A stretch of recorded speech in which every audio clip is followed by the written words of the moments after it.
Main ఈ ఇష్యూకి సంబంధించి నిన్న అసలు మంత్రి కందుల దుర్గేష్ ఏమన్నారో ఒకసారి చూద్దాం. సడన్గా థియేటర్లు మూసివేత అనేటువంటి అంశం తెర మీదకి రావడం అనేది ఎందుకు జరుగుతుంది? దీని వెనక ఏమైనా కారణాలు ఉన్నాయా? అది కూడా రేపు జూన్ 12వ తారీఖున పవన్ కళ్యాణ్ గారి సినిమా రిలీజ్ అవుతున్న సందర్భంలో ఎందుకు ఈ రకమైన వాతావరణం వచ్చింది?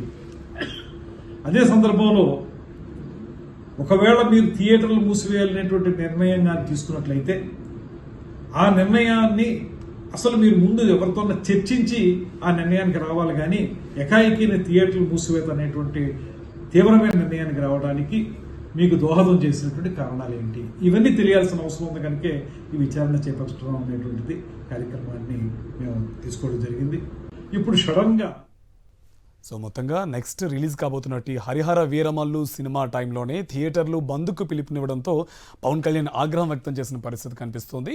మొత్తంగా తనకు సినిమా ఇండస్ట్రీ మంచి రిటర్న్ గిఫ్ట్ ఇచ్చిందంటూ మీ అందరికీ కృతజ్ఞతలు అంటూ ఆయన డైరెక్ట్గా సినిమా ఇండస్ట్రీని వార్నింగ్ ఇచ్చిన పరిస్థితి కనిపిస్తుంది. ఇంకోవైపు నిన్న మంత్రి కందుల దుర్గేష్ కూడా ఈ ఇష్యూకి సంబంధించి కూడా ఆయన ఆగ్రహం వ్యక్తం చేసిన పరిస్థితి కనిపిస్తుంది. ఇంకోవైపు థియేటర్లో ఉన్నటువంటి అన్ని తినుబండారాలపైన అలాగే స్నాక్స్ పైన ఎంక్వైరీ చేయిస్తాం, యాజమాన్యాలు ఏవైతే ఉన్నాయో వాటికి ఆదాయానికి సంబంధించి కూడా అన్ని ఎంక్వైరీస్ చేస్తాము, ఈ మధ్యకాలంలో మళ్ళీ వచ్చి అవన్నీ పరిశీలిస్తామని చెప్పి కూడా ఆయన కార్యాలయం నుంచి ఒక ప్రకటన అయితే బయటకు వచ్చిన పరిస్థితి కనిపిస్తుంది. సతీష్, ఈ మెయిన్ ఇప్పుడు దీనికి సంబంధించి తన నెక్స్ట్ సినిమా రాబోతుంది కాబట్టి ఈ సినిమా కోసమే పవన్ కళ్యాణ్ తన అధికారాన్ని వాడుకుంటున్నారు అన్న ఆరోపణలు అయితే వస్తున్నాయి. ఇది ఎంతవరకు నిజం అనుకోవచ్చు? ముమ్మాటికి కార్తీక్, డిప్యూటీ సీఎం పవన్ కళ్యాణ్ పూర్తిగా తన అధికారాన్ని, తన ప్రభుత్వాన్ని, తన ప్రభుత్వ యంత్రాంగాన్ని, ప్రజల డబ్బుల చేత జీతాలు తీసుకునేటువంటి ఉద్యోగులను, అధికార యంత్రాంగం మొత్తాన్ని కూడా ఇప్పుడు కేవలం తన హరిహర వీరమల్లు సినిమా విడుదలకు సంబంధించి ఎటువంటి ఆటంకాలు లేకుండా చేసుకోవడం కోసం వినియోగించుకుంటున్నారన్న విషయం అయితే చాలా స్పష్టంగా ఇక్కడ అర్థమవుతుంది. తన సొంత సినిమా కోసం మొత్తం ఇండస్ట్రీని థియేటర్ల పైన టార్గెట్ చేస్తూ తనిఖీలు చేయిస్తామని, విచారణ జరిపిస్తామంటూ వేధిస్తామంటూ ఓపెన్గానే డిప్యూటీ సీఎం పవన్ కళ్యాణ్ ప్రకటించడం అన్నది ఇప్పుడు మరింత సంచలనంగా మారింది. వాస్తవానికి ఇదే పవన్ కళ్యాణ్ గతంలో ప్రతిపక్షులు ఉండేటప్పుడు అనేక ఆ సినిమా వేడుకల్లోనూ సినిమా వేదికల పైన అసలు ప్రభుత్వాలకు సినిమా రంగానికి ఏంటి ఆ సంబంధం, ప్రభుత్వాల జోక్యం ఎందుకు, సినిమాల విడుదలకు సంబంధించి కానీ, సినిమా టిక్కెట్ ధరలకు సంబంధించి కానీ, లేదా ప్రభుత్వం అసలు ఎవరు మధ్యలో సినిమా గురించి మాట్లాడడానికంటూ చాలా ఉపన్యాసాలు ఇచ్చారు పవన్ కళ్యాణ్. చాలా పెద్ద పెద్ద ఆ స్వరాలతో మాట్లాడినటువంటి పవన్ కళ్యాణ్ ఇప్పుడు ఏకంగా మొత్తం తన అధికారంలో ఉన్నారు కాబట్టి, ఆ అధికారంలో ఉన్నటువంటి కూటమి ప్రభుత్వంలో తన డిప్యూటీ సీఎంగా ఉన్నారు కాబట్టి వచ్చే నెల 12వ తేదీన పవన్ కళ్యాణ్ నటించినటువంటి హరిహర వీరమల్లు సినిమా విడుదల కాబోతున్నటువంటి నేపథ్యంలో ఇప్పుడు తన సినిమా కోసం అని చెప్పి ఏకంగా తన సహచార మంత్రులను, అధికార యంత్రాంగం మొత్తాన్ని కూడా ఇప్పుడు థియేటర్లపైకి ఉసిగొల్పాలని నిర్ణయించడం అన్నది ఇప్పుడు వివాదాస్పదంగా మారింది. వాస్తవానికి ఈరోజు మధ్యాహ్నం వరకు కూడా జూన్ 1వ తేదీ నుండి సినిమా 2 తెలుగు రాష్ట్రాల్లో సినిమా థియేటర్లకు సంబంధించి బంద్ పాటించాలని ఎగ్జిబిటర్లు ఆ నిర్ణయం తీసుకుని, అయితే ఇవాళ మధ్యాహ్నం జరిగిన చర్చల్లో దాన్ని ఉపసంహరించుకున్నారు. అయినప్పటికీ కూడా పవన్ కళ్యాణ్ ఉపసంహరించుకున్న తర్వాత కూడా ఖచ్చితంగా బెదిరింపు ధోరణిలో రాష్ట్ర ప్రభుత్వం ఈ రాష్ట్రంలో ఉన్నటువంటి థియేటర్ల సంగతి తేలుస్తాం, లీజుదారుల సంగతి తేలుస్తాం, లీజుదారులు యజమానులు ఎవరో, లీజుదారులు ఎవరో తేలుస్తాం, లీజుదారులు పన్నులు సక్రమంగా చెల్లిస్తున్నారా లేదా వచ్చినటువంటి లాభాల మేరకు పన్నులు చెల్లిస్తున్నారా లేదా, వీటన్నిటినీ కూడా విచారణ జరిపిస్తామని సాక్షాత్తు ఆంధ్రప్రదేశ్ రాష్ట్ర ఉప ముఖ్యమంత్రి కార్యాలయం నుండి ఒక అధికారిక ప్రకటన విడుదల కావడం అన్నది, అదేవిధంగా ఏడాదైనా సినిమా ఇండస్ట్రీకి సంబంధించినటువంటి పెద్దలు ఎవరు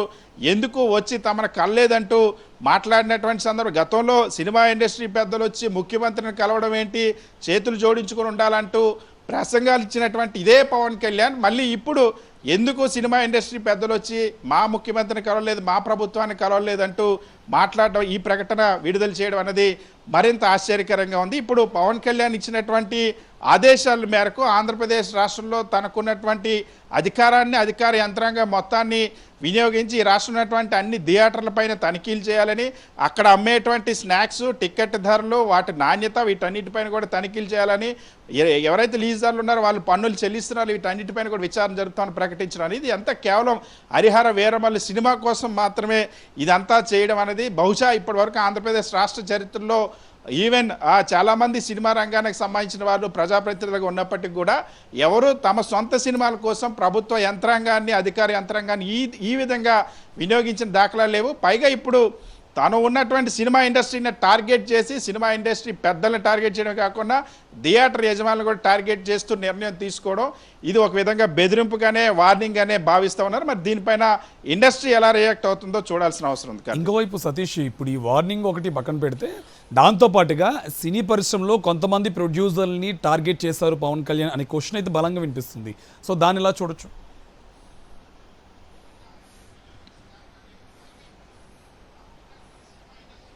ఖచ్చితంగా ఇప్పుడు అంతా కూడా మొత్తం వ్యవహారం ఇదేదో ఇండస్ట్రీ మొత్తాన్ని సమూలంగా సంస్కరించడం కోసమో లేదా ఇటు రాష్ట్ర ప్రజల్లో లేదా సినీ ప్రేక్షకుల ఆ ప్రయోజనం కోసమో పవన్ కళ్యాణ్ ఈ నిర్ణయం తీసుకోలేదు.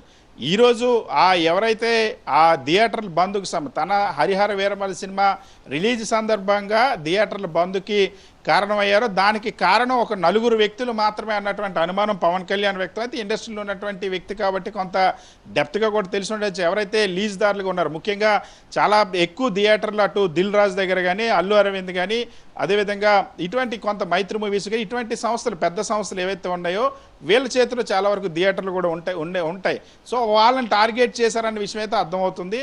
సో వీళ్ళు లేకుండా ఎవరు సమ్మె చేయరు కాబట్టి ఆ సమ్మె వెనకాల వీళ్ళే ఉన్నారటువంటి అనుమానం కూడా ఉండొచ్చు.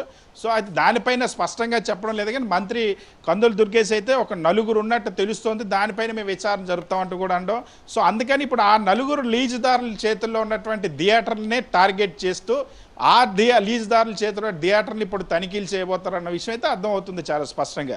సో సినిమా ఇండస్ట్రీకి సంబంధించి ఇప్పుడు థియేటర్ల పైనకి అధికార యంత్రాంగాన్ని కూడా కేవలం ఇదంతా వాస్తవానికైతే హరిహర వీరమల్లుకి సంబంధించి ఈరోజు మధ్యాహ్నం నుండి విడుదలకు సంబంధించి అడ్డంకులు తొలగిపోయినాయి. ఒకవేళ సమ్మెకి వెళ్ళినా కొద్దిగా ఒక 10 రోజులు అటు ఇటు డేట్ మార్చుకునేటువంటి అవకాశం. ఎందుకంటే పవన్ కళ్యాణ్ షూటింగ్ చేయకపోవడం వల్ల ఇప్పటికే ఆ సినిమా చాలా సంవత్సరాలు ఆలస్యమైనటువంటి పరిస్థితి. సో ఇంకొక వైపు ఇప్పుడు ఉప ముఖ్యమంత్రిగా ఉంటూ ఆ పవన్ కళ్యాణ్ ఆ ప్రభుత్వ కార్యక్రమాల కంటే షూటింగ్ పైన ఎక్కువ దృష్టి పెట్టి వరుసగా తన సినిమాలు పూర్తి చేస్తూ ఉన్నారు. సో హరిహర వీరమల్లు ఆ విధంగా పూర్తి చేశారు. ఇప్పుడు ఓజీ షూటింగ్ కూడా మధ్యలో చేస్తున్నటువంటి పరిస్థితి.